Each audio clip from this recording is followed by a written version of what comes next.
Мишелка, включвайки се в кампанията Sex Check на Шурчек, трябва да отговорим на няколко въпроса, като задавам въпроса, посочваш или себе си, или мен, аз ще посоча или теб, или себе си.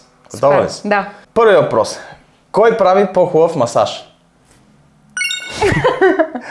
Кой обича да експериментира повече с палнята? Кой каза обичам те за първи път?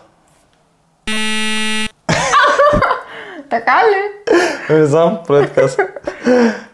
Не съм сигурен. Добре. Кой обичайно се извинява първи след спор? Кой е по-вероятно да изпрати палово съобщение на другия? Добре. Кой издава повече звуци по време на секс? Чемпион. Кой е по-вероятно да инициира ролева игра? Явно не помниш експеримента с Спайдермен. Кой има по-мръсно подсъзнание? Сигурно ти. Кой е по-склонен да участва в еротичен филм? И двамата. Кой обича повече да се гушка след секс?